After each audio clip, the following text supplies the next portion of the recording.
Madame Dominique Quillet-Moès pour le groupe Paris en commun. Merci Madame la maire. Madame Burkli, je pense que vous avez émis quelques idées qui sont tout à fait intéressantes. Par contre, revenir sur le rythme scolaire dans un arrondissement, ça me semble quand même pour le moins osé. Mes chers collègues, en 2021, le pacte parisien de la proximité venait concrétiser l'engagement de notre majorité municipale de faire de Paris la ville du quart d'heure. Révolution, il engageait un processus novateur de décentralisation des services municipaux au plus près des citoyens. Nous passons aujourd'hui à l'acte 2 de cette territorialisation des politiques municipales qui permettra non seulement d'ancrer les évolutions engagées, mais d'accélérer et amplifier ce processus. La poursuite de cette territorialisation est nécessaire et répond aux attentes des Parisiennes et des Parisiens. Car si Paris est évidemment une ville-monde, et on l'a vu évidemment cet été, avec la formidable réussite des Jeux olympiques et des Paralympiques, elle est aussi une ville riche de ses quartiers, de ses associations et des commerces de proximité. C'est ce qu'avait très bien compris dès 2001 Bertrand Delanoë en faisant une campagne sur Paris, une ville pour les Parisiens.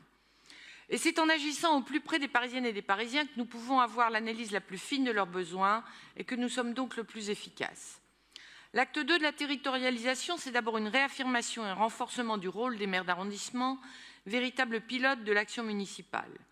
L'occasion m'est donnée ici de saluer leur action et leur engagement au quotidien en leur qualité d'interlocuteurs privilégiés des Parisiennes et des Parisiens. Cet acte 2 va donc leur donner plus de pouvoir d'agir en matière de propreté, en matière d'urbanisme de proximité ou encore par exemple en matière de programmation d'investissement. Tout cela va dans le bon sens, celui d'une plus grande proximité et donc d'une plus grande efficacité. Mais j'avais envie d'insister sur un sujet qui me tient à cœur, à savoir celui de la solidarité. L'acte 2 de la territorialisation met en place un volet local de l'urgence sociale pour permettre aux maires d'arrondissement de suivre plus finement les situations signalées et de mettre en place les solutions adaptées. Dans cet arrondissement pilote dès 2025, 3 nouveaux leviers seront mis en place pour permettre une meilleure prise en charge des personnes à la rue. Des leviers qui seront étendus sur tout le territoire parisien dès 2026. Nous ne pouvons qu'être fiers de voir ces nouveaux outils qui permettront un accompagnement plus effectif des sans-abri. Des actes concrets plutôt que des effets d'annonce. Voilà toute l'essence de la politique menée par notre majorité municipale. L'acte 2 de la territorialisation, c'est aussi une transformation en profondeur de l'administration parisienne qui fait de l'arrondissement l'échelon de référence et installe des nouveaux services de proximité. La déconcentration des services est une avancée essentielle pour faciliter la vie quotidienne des Parisiennes et des Parisiens. Elle renforce la relation de proximité entre les habitants et leur quartier, leur arrondissement et donc leur ville. En matière de solidarité, c'est déjà le cas avec les espaces parisiens de solidarité. Ce le sera demain pour la culture, le sport et la jeunesse. Ce le sera également avec la création d'un réseau de responsables de l'entretien du quartier ou encore de référents de quartier au sein des divisions de police municipale.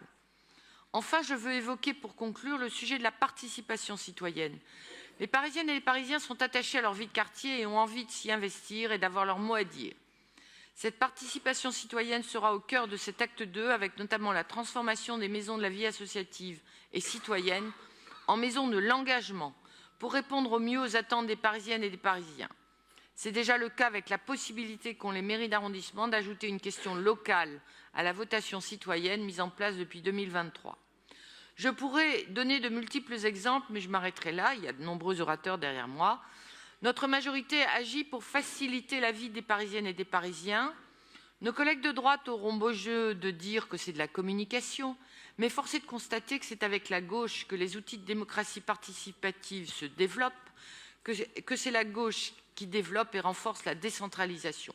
Nous continuerons bien sûr à porter cette voix à partir de 2026. Merci beaucoup. Merci beaucoup.